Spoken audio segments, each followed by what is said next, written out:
पिता ही हमारे पितृ कहलाते हैं, हमारे दादा परदादा जो चले गए। अब आप कहोगे कि हम तो यहाँ उनके नाम से कुछ कार्य करें तो क्या उनको मिलता है?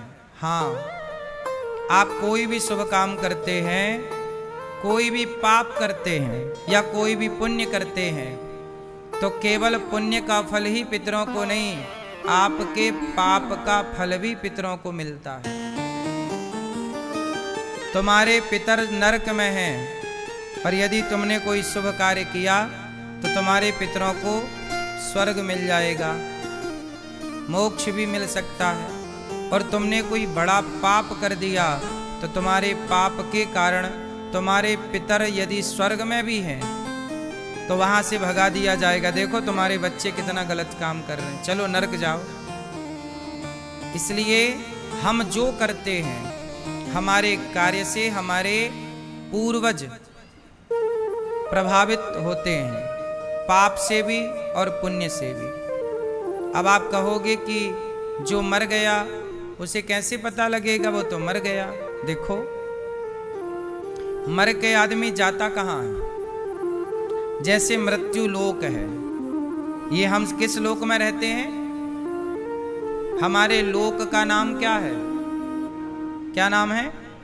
मृत्यु लोक। हम मृत्यु लोक में रहते हैं। ऐसे स्वर्ग लोक है, ब्रह्मलोक है, गौलोक है, उसी तरह एक लोक है जिसे पितृलोक कहते हैं। जब यहाँ से आदमी मरता है तो सीधे पितृलोक में जाता है। पहले उसका यमराज जी के पास हिसाब किताब होता है कि आपका पाप कितना है, पुण्य कितना है। भाई पुण्य है तो मोक्ष मिल जाएगा, स्वर्ग मिलेगा, पाप है तो नरक मिलेगा।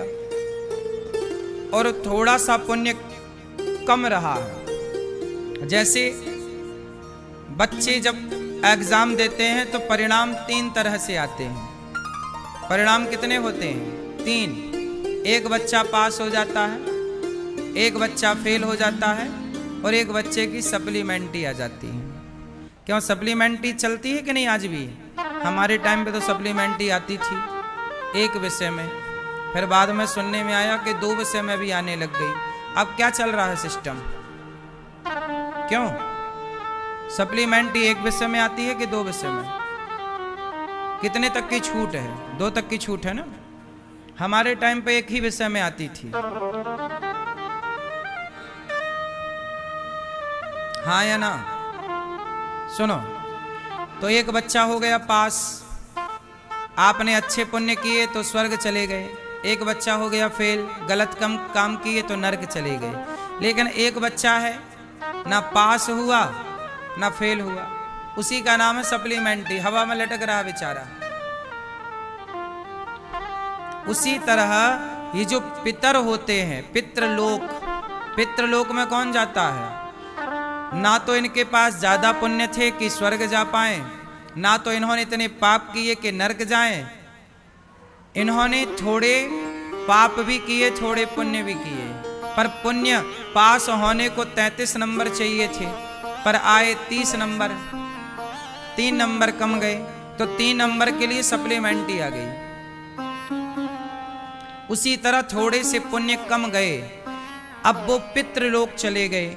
अब वो अपने बच्चों से कहते हैं कि बेटा आप हमारे लिए कोई पुण्य करो तो हमारा पुण्य बढ़े और फिर वो मोक्ष को प्राप्त हो जाएंगे या स्वर्ग चले जाएंगे। ये पितृलोक की एक छोटी सी कहानी है। आपके द्वारा किया गया पुण्य उन माँ बाप को, पितरों को मिलता है। इसलिए जब आदमी मर जाता है तो पिता के नाम से, माँ के नाम से 13वीं करते हैं। क्या करते हैं? 13वीं का मतलब क्या होता है? 13 दिन में 13वीं होती है। माँ के नाम से 13 ब्राह्मण बुलाए जाते हैं, समाज को बुलाया जाता है, भूखे प्यासे को बुलाया जाता है, सबको अन्नदान कराया जाता है। देखो मर जाने के बाद भी क्या कराया जाता है? अन्नदान। क्योंकि आपके पास कोई पुण्य ना हो पर अन्नदान का पुण्य है, आपने अन्नदान किया है तो उस पुण्य से आप कभी नरक नहीं जाएंगे, सदगति कराएगा अन्नदान। अन्नदान करना सबसे बड़ा पुण्य है। इसलिए जब कोई मरता है तो 13 दिन बाद 13वीं होती है। अच्छा, 13 दिन बाद ही क्यों होती है? मरने के तुरंत क्यों नहीं होती? सूतक होता है, फिर साफ सफाई होती है, फिर अस्थियों का गंगा में विसर्जन होता है, फिर वो गंगा जल से घर में छिड़काव होकर के शुद्धि कहते हैं, जैसे साफ शुद्धि कहते हैं। फिर गंगा जली का पूजन होता है, फिर समाज को बुलाकर खवाते हैं। फिर 13 दिन बाद 13वें दिन, जिसे 13वां कहते हैं, कहीं कहीं 12वां भी होता है। 12वें दिन में भी 13वीं होती है, उसे 12वां कहते हैं। तो परंपराएं अलग अलग जगह की अलग अलग हैं, 12वां और 13वां। हमारे यहाँ कहते हैं 13वीं, और अगले साल उसी तिथि पर बरसी होती है, जिसे 12वां बोलते हैं, एक साल बाद। तो 13 दिन बाद ही क्यों होती है, ये सवाल खड़ा हुआ। तो सुनो, इसका भी एक कारण है। जब आदमी मरता है तो मरने के बाद उसका तुरंत हिसाब नहीं होता। 13 दिन बाद कुछ समय तो उसे यमपुरी जाने में लगता है। अच्छा, आपको क्या लगता है जब आदमी मरता है तुरंत मर जाता है? नहीं। आपको एक बात बताएं, जब आदमी मरता है तो तुरंत नहीं मरता। डॉक्टर ने कहा कि मर गया, लेकिन अभी भी वो मरता नहीं है। पता है आपको, हमारे प्राण शरीर से निकल करके मस्तिष्क में चले जाते हैं। इसलिए कई बार आपने सुना होगा कि जिसे डॉक्टर ने मृत घोषित कर दिया, वो शमशान ले जाते हाथ पांव हिलने लगे, मतलब जान आ गई। जिसे डॉक्टर ने प्रूफ कर दिया था मर गया, डेथ सर्टिफिकेट बन गया, फिर भी वो जिंदा हो गया। बोलो हाँ, ऐसा हुआ कि नहीं? कभी होता है। क्यों होता है? क्योंकि जब आदमी मरता है तो वो मरता नहीं है, उसके प्राण ब्रह्म रंध्र में चले जाते हैं। मरना कब बोलते हैं? जब उसका अंतिम संस्कार हो जाता है। इसलिए हमारे यहाँ कपाल मोचन क्रिया होती है। मरे हुए मतलब चिता पे जब आदमी जलता है तो उसका सिर फोड़ करके घी डालते हैं, हाँ या ना? कपाल मोचन क्रिया कहते हैं उसे, जिसे अंतिम संस्कार कहते हैं। अंतिम संस्कार किसे कहते हैं? क्यों भैया? चिता पे जलाना ये अंतिम संस्कार नहीं है।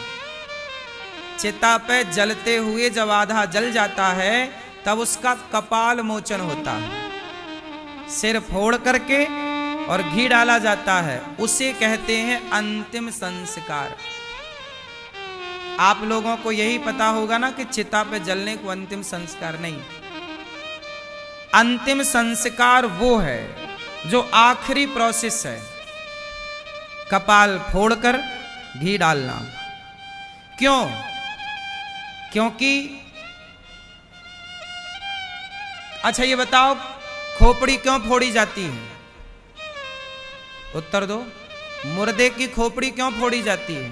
जलते हुए ना चिता पे। आप में से कितने लोगों के यहाँ परंपरा है कि चिता पे सिर फोड़कर उसमें घी डाला जाता है? किसके यहाँ ये परंपरा है? चलो बताओ क्यों है? नहीं जानते? सुनो, कहते हैं कि यदि खोपड़ी फोड़ी ना जाए, साबुत खोपड़ी मिल जाए किसी की, तो साबुत खोपड़ी यदि मिल जाए तांत्रिकों को, एक तांत्रिक लोग होते हैं।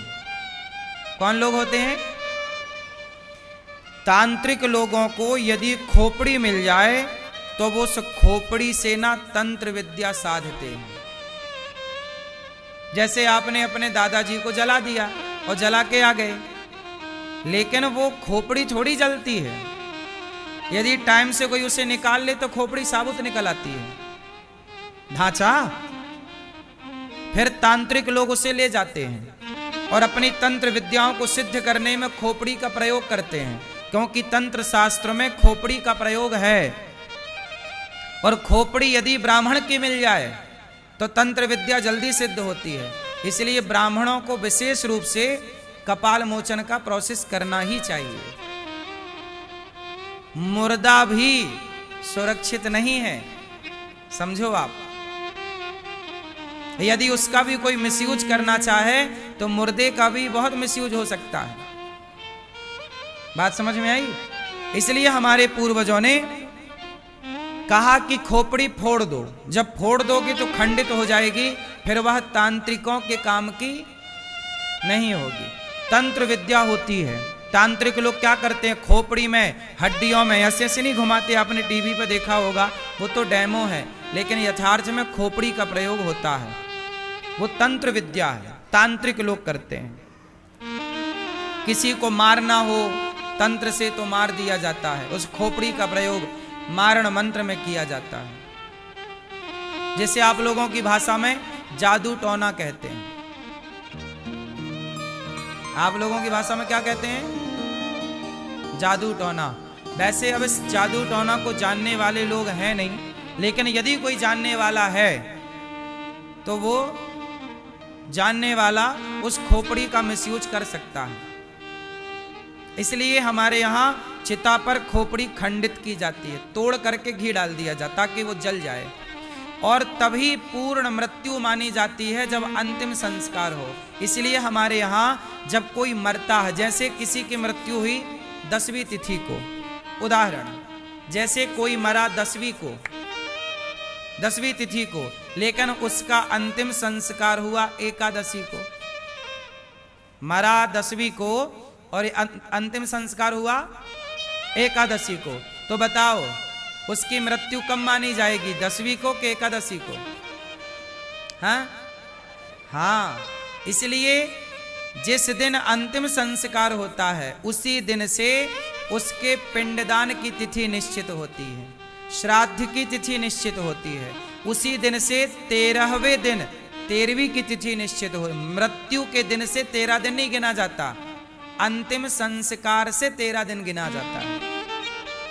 इसका मतलब है कि मरा हुआ व्यक्ति अभी मरा नहीं, जब तक उसका अंतिम संस्कार ना हो तब तक पूर्ण मृत्यु नहीं मानी जाती। तो ये हो गया मृत्यु का विधान। अब आगे चलते हैं। 13 दिन बाद ही क्यों होता है प्रोसेस 13वीं का?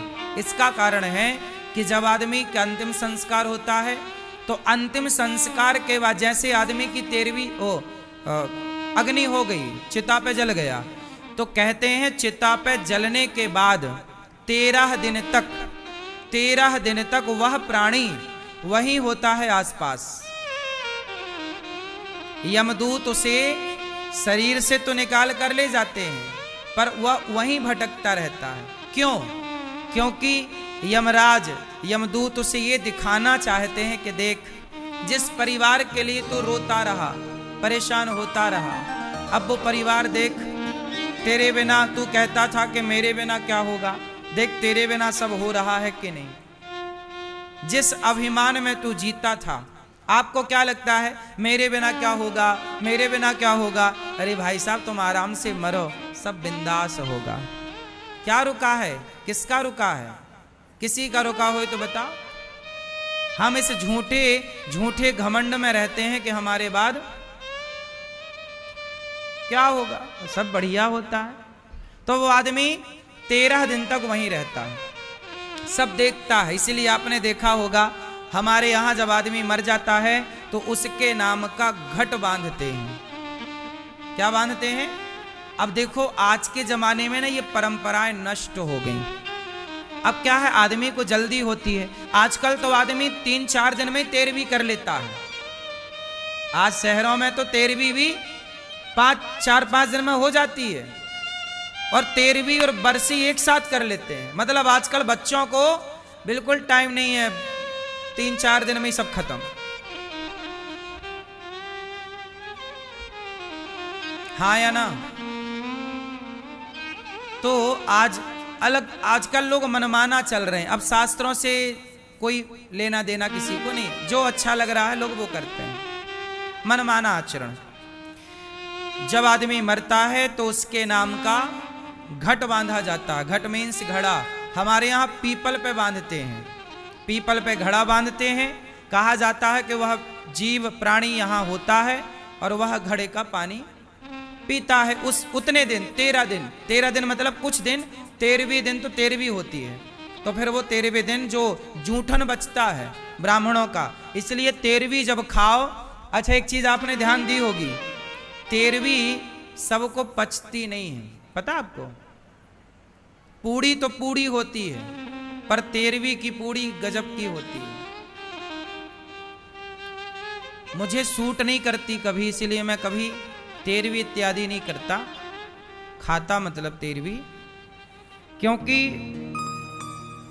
ब्राह्मण जब 13 ब्राह्मण बैठते हैं भोजन करने, तो वह अपनी थाली से एक एक पूड़ी निकालते हैं उस प्राणी के नाम की, जिस प्राणी की वो 13वीं खाने आते हैं, और निकाल करके उस प्राणी के नाम की फिर वो पूड़ियां, वो प्रसाद गाय को खवाया जाता है या पक्षियों को डाला जाता है। तो कहते हैं 13 दिन तक वो वहीं रहता है। 13वें दिन को जो ब्राह्मण खाए वो सारा पुण्य लेकर के जाता है। वो पुण्य के साथ यमराज उसका हिसाब किताब करते हैं। उस हिसाब किताब के बाद उसका पुण्य हुआ तो मोक्ष मिला या स्वर्ग मिला, गलत काम थे उसके ज्यादा तो नरक मिला। अब फिर वो अपने बच्चों से उम्मीद करता है कि आप मेरे नाम से करो, इसलिए उनकी तिथि पर आप लोग गया श्राद्ध करते हैं, पिंडदान करते हैं, तर्पण का। हर बेटे को अपने माँ बाप के नाम का श्राद्ध करना चाहिए, पिंडदान करना चाहिए, तर्पण करना चाहिए। आजकल के बच्चे कुछ मानते ही नहीं, बोले हम तो साइंस के स्टूडेंट हैं, हम ये सब क्यों माने। धर्मराज युधिष्ठिर, अभी मैं यहां बैठा बैठा महाभारत का एक प्रसंग पढ़ रहा था, तो महाभारत के प्रसंग में जब कर्ण मारे गए तो पांडव ना श्राद्ध करने गए गया जी। तब माता कुंती ने कहा कि बेटा तुम अपने कर्ण के नाम का भी एक पिंड दान कर दो और तर्पण कर लो। तो युधिष्ठिर ने कहा कि कर्ण हमारा क्या लगता है, हम कर्ण का श्राद्ध क्यों करें, पिंडदान क्यों करें। तब कुंती माता ने गया में कहा कि धर्मराज, कर्ण तुम्हारा बड़ा भाई था। आज पहली बार पता चला धर्मराज युधिष्ठिर को।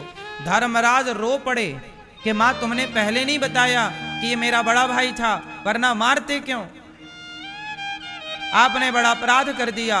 जाओ हम श्राप देते हैं नारियों को कि आपके मुख में आज के बाद पेट में कोई ऐसी कोई गुप्त बात ठहरेगी नहीं, इसलिए स्त्रियां जल्दी कोई बात पचा नहीं पाती, ये श्राप है। इसलिए स्त्रियों के अंदर भेद नहीं टिकता, वो बता ही देती है ना।